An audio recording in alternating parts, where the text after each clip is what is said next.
अस्सलाम वालेकुम students. Now let's do these two questions. Past paper के हैं. जून 2018 P2 का एक क्वेश्चन है and another one is November 2018 P2 question, and these two questions are really good because इसमें आप जो है वो कंपाउंड इंटरेस्ट भी पढ़ेंगे, साथ में आप सिंपल इंटरेस्ट का भी जो है उसमें कुछ एलिमेंट देखेंगे.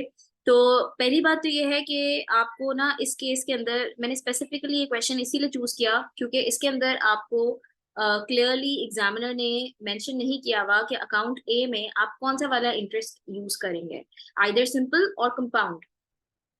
देखो क्वेश्चन पढ़ो, फिर इसको अंडरस्टैंड करते हैं. ठीक है, तो let's read the question first of all. Anya has $3,000 to invest in a saving account for 3 years. $3,000 क्या चीज हो गई आपके पास? प्रिंसिपल. और ये जो 3 years है, this is basically the time. Now आपको बताया गया है कि अनिया के पास ना दो ऑप्शंस हैं. अकाउंट ए में या तो वो $3,000 इन्वेस्ट करे या फिर अकाउंट बी में वो $3,000 इन्वेस्ट करे. Which account should she choose that would give her greater profit after 3 years? So अब देखो इसमें ना बताना है कि she chooses the account that will give her more money at the end of 3 years. Decide which account she chooses and find the amount that she will have in her account at the end of 3 years. तो सबसे पहले तो account ए के अंदर आप देखें कि आपके पास ना इंटरेस्ट इंटरेस्ट इंटरेस्ट का वर्ड लिखा हुआ है, लेकिन कौन सा इंटरेस्ट, सिंपल या compound, we don't know that. So in this case क्योंकि अकाउंट बी में कंपाउंड इंटरेस्ट लग रहा है, so I am going to assume कि भाई अकाउंट ए में भी जो है ना कंपाउंड लग रहा है. लेकिन अगर आप अकाउंट ए में सिंपल इंटरेस्ट के थ्रू भी निकालेंगे आंसर अपना, तो वो आंसर भी सेम आएगा. ठीक है, either you go with compound, either you go with simple, it's up to you.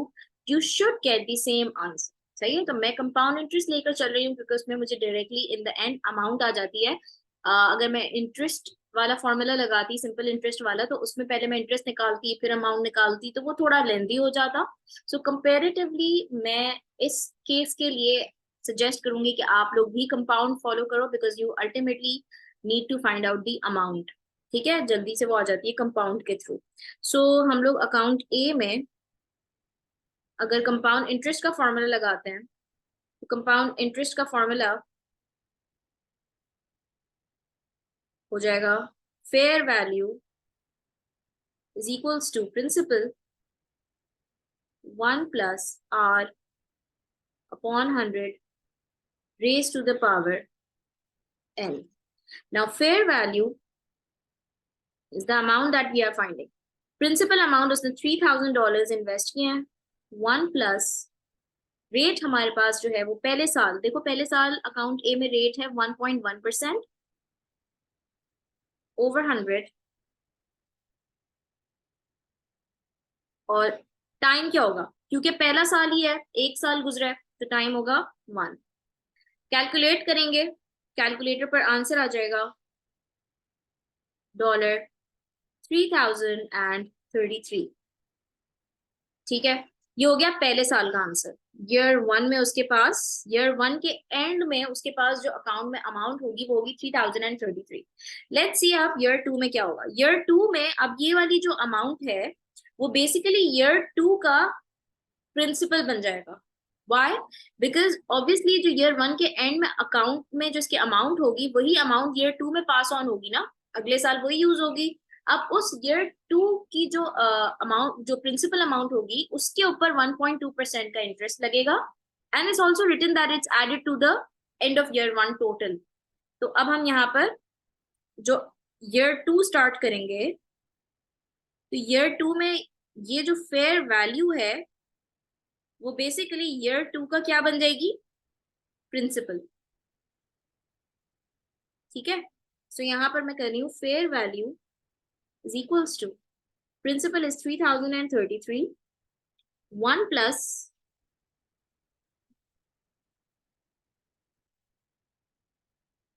Rate हमारे पास सेकेंड ईयर का है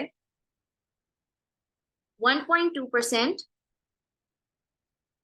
और सेकेंड ईयर है, लेकिन since we are going from year 1 to year 2, year 1 से ईयर 2 का अगर आप देखें तो साल, एक साल आता है, ठीक है, पहले साल से दूसरा साल, 1 ईयर, ठीक है। सो N1 हो जाएगा फेयर वैल्यू। अब इसको आप कैलकुलेट कर लो। सो ये क्या बनेगा,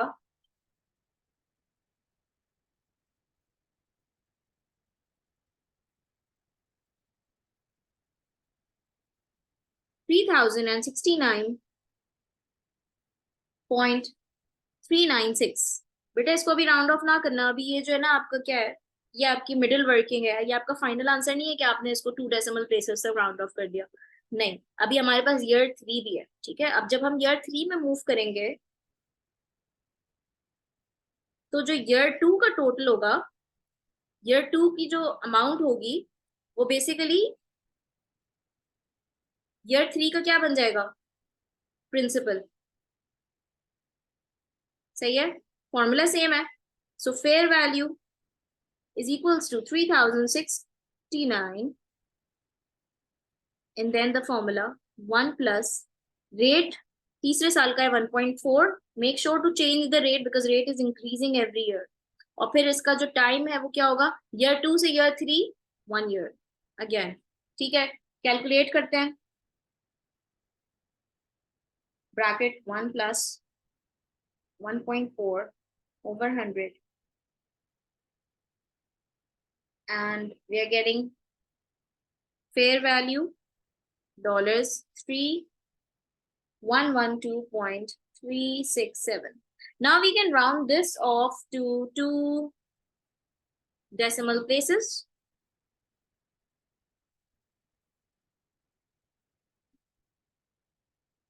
सही है।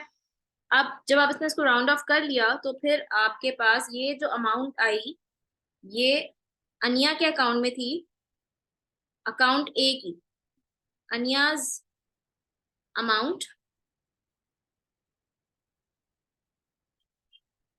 in account A at the end of 3 years।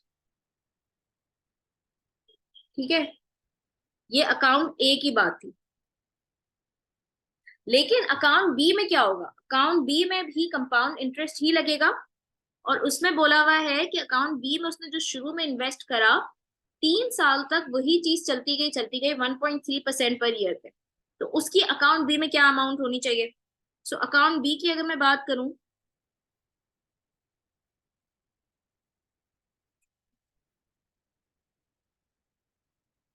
Formula would be same, ये जो ऊपर मैंने फॉर्मूला लिखा है, fair value is equals to principal 1 plus r upon 100 raised to the power n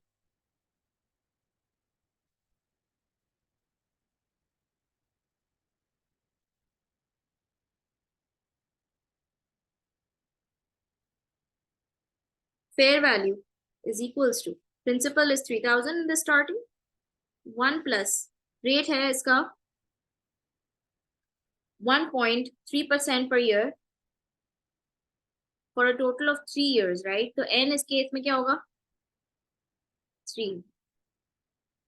अब आप जरा इसको कैलकुलेट करके देखो कि अमाउंट अकाउंट ए की ज्यादा है या अकाउंट बी की ज्यादा है। Let's find it out.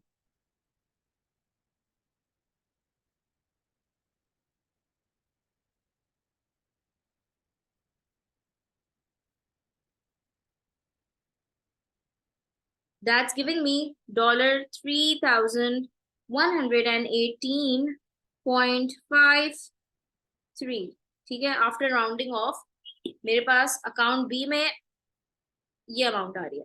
अब आप कंपेयर करो कि ये ज्यादा है ये ज्यादा, डेफिनेटली अकाउंट बी जो है वो हमें ज्यादा अमाउंट दे रहा है।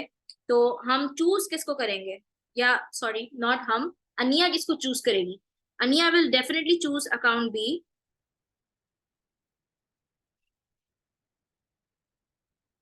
as it's giving her more amount, or decide which account she chooses and find the amount that she will have in her account at the end of 3 years। तो वो भी हमने कंप्लीट कर लिया, ठीक है। सो ये आपका आंसर हो जाएगा, और ये आपका हो गया पूरा 4 मार्क का क्वेश्चन। सही है, 4 मार्क का क्वेश्चन था ये पूरा। I know it was pretty lengthy because इसमें जो P2 है ना उसमें सबसे लेंदीएस्ट क्वेश्चन जो आता है वो आता है या तो आपका 4 मार्क का या तो रेयर केसेस में 5 मार्क का। तो उसमें आपको अच्छा खासा टाइम निकालना होता है, समझ समझ के चीजों को सॉल्व करना होता है, takes time. But this was surprisingly an easy question but a bit lengthy, right? So I hope आपने इसको कॉपी कर लिया पूरे क्वेश्चन को।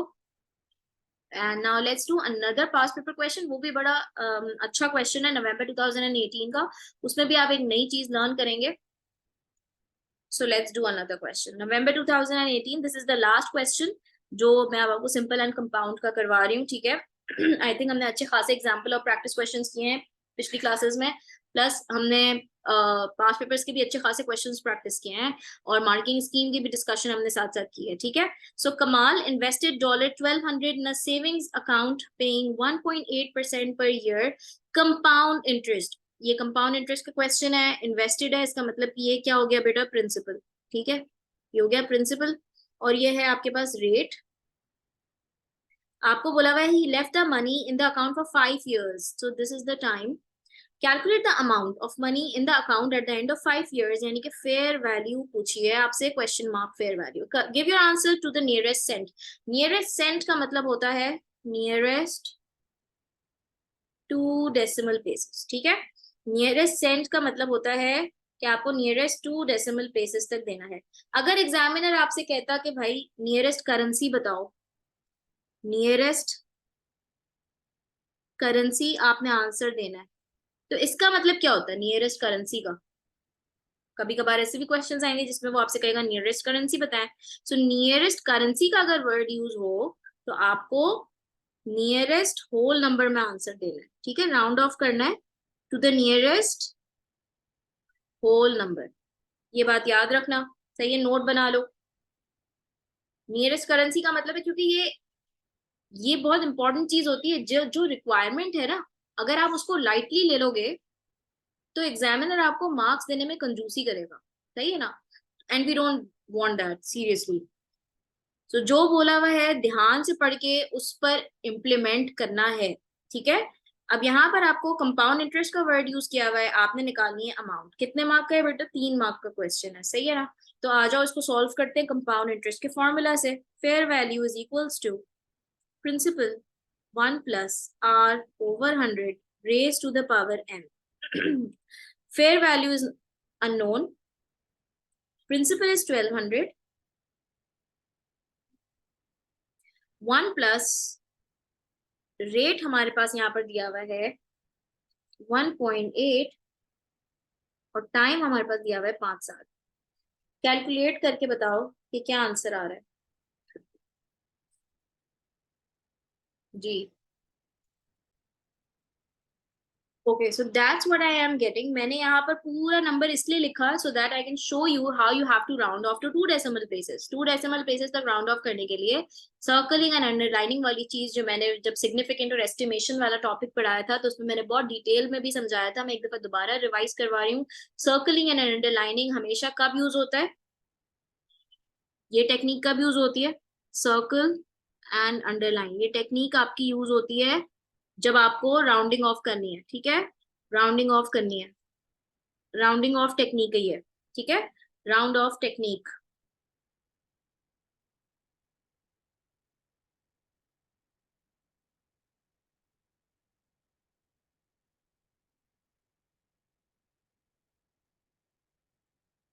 अब यहाँ पर आपको round of circle and underline किस पे करना होगा? सर्कल आपने करना है जो पूछा हुआ है, 2 डेसिमल प्लेस पूछा हुआ है, तो 2 डेसिमल प्लेस वाले नंबर पे आके ये पॉइंट के बाद जो दूसरा नंबर है दैट्स 2 डेसिमल प्लेस, ठीक है? आपने आके उसी नंबर पे सर्कल करना है जो पूछा हुआ है, और जिस पर आपने सर्कल किया है उसके इमीडिएटली बाद आने वाले नंबर पे आप करते हो अंडरलाइन।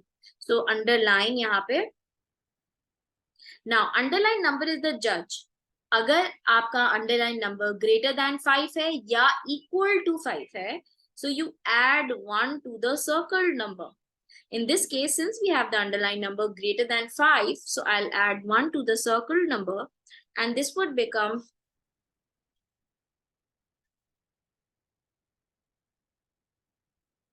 96। ये आपके पास फेयर वैल्यू आएगी टू द नियरेस्ट सेंट। सही है, this is your fair value to the nearest cent. Let's do part C of this example question, जिसमें कह रहा है Kamal also invested some money in a different savings account for 5 years. This account, now this is invested some money. Now we don't know कितना money, ठीक है, some money उसने कुछ amount उसने जो है वो एक और अकाउंट में इन्वेस्ट किया है, जिसकी जो टाइम ड्यूरेशन है इन्वेस्टमेंट की वो है 5 साल। और उसका जो सिंपल इंटरेस्ट है, सिंपल इंटरेस्ट देखो ऊपर क्या था, कंपाउंड, नीचे क्या है पार्ट सी में simple.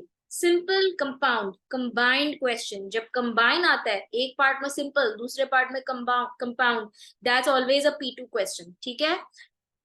So at the end of 5 years there was $828 in the account. Calculate the amount of money he invested in this account. अच्छा, यहाँ पर आपको ये जो चीज बता दी है, क्योंकि टाइम कुछ सालों के बाद इतनी अमाउंट रखी हुई थी, तो सिंपल इंटरेस्ट है तो ये हो जाएगी अमाउंट।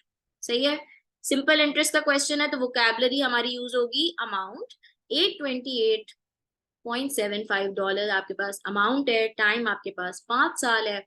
आपको फाइंड करना है कि उसने कितनी इन्वेस्टमेंट करी, यानी कि प्रिंसिपल क्वेश्चन मार्क है भाई, प्रिंसिपल ही नहीं पता।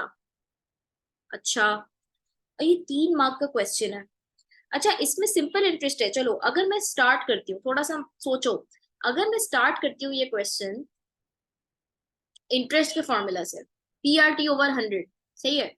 PRT/100 में मेरे पास प्रिंसिपल नहीं है, रेट मेरे पास 2.1 है, टाइम मेरे पास 5 है, डिवाइड बाय 100 भी हो जाएगा, लेकिन इंटरेस्ट भी नहीं होगा। पहली चीज अननोन हो गई फॉर्मूले के अंदर, और दूसरी चीज अननोन हो गई, प्रिंसिपल भी नहीं है। यानी एक ही फॉर्मूला में इंटरेस्ट भी अननोन है, प्रिंसिपल भी अननोन है। ये दो चीजें एक फॉर्मूला में अननोन है, इसका मतलब it's not a good idea to start with the formula of interest, right. It means that we need to consider another formula that is of amount.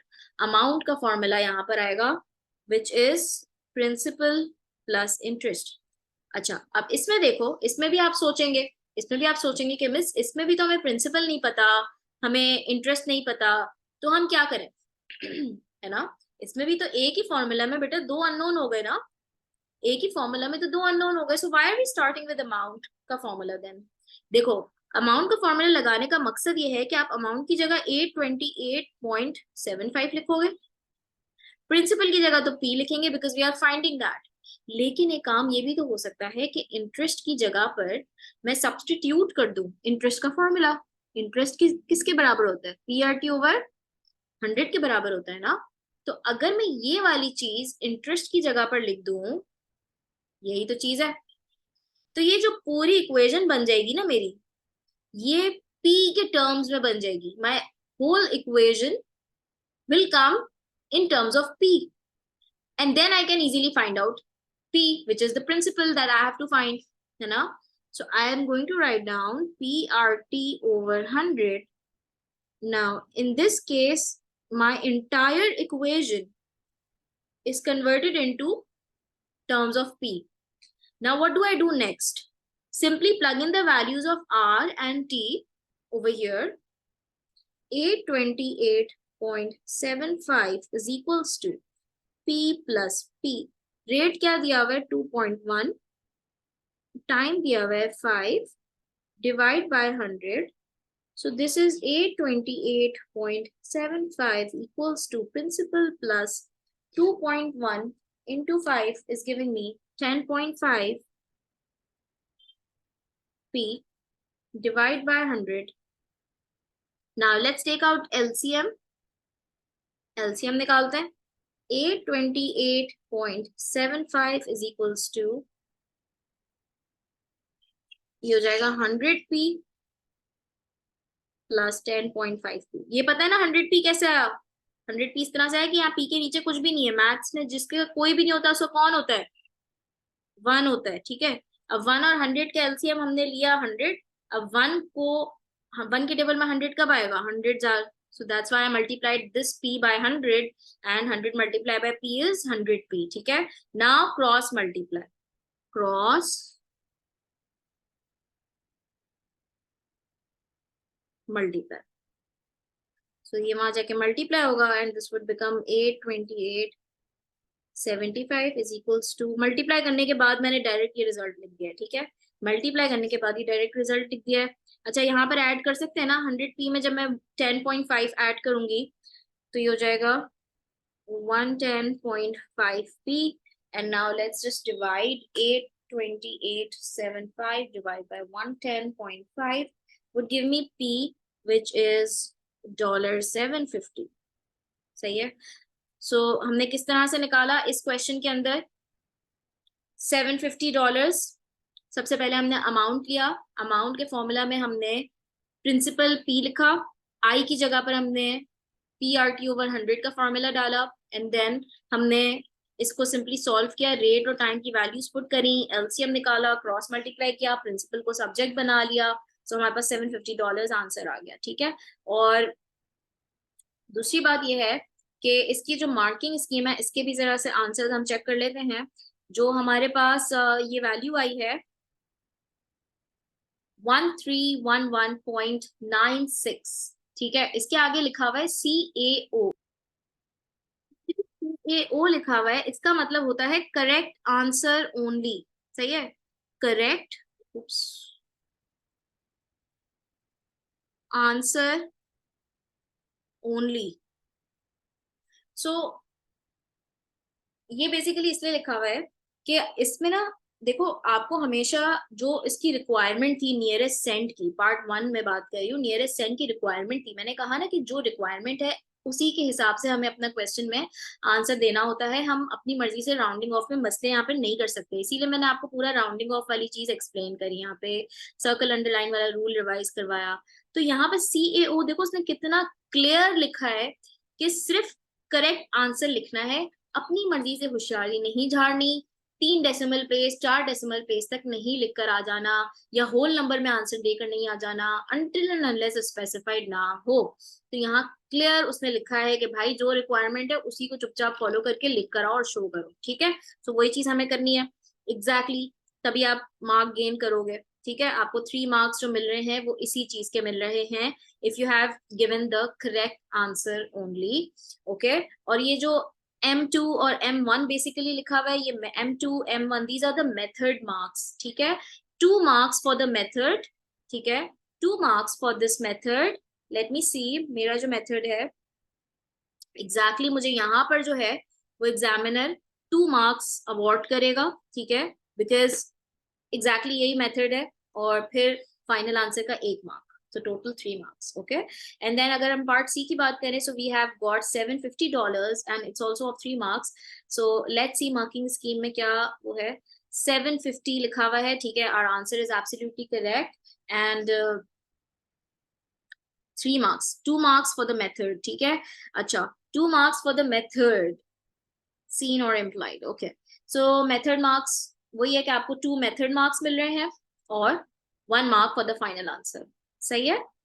So that's about it.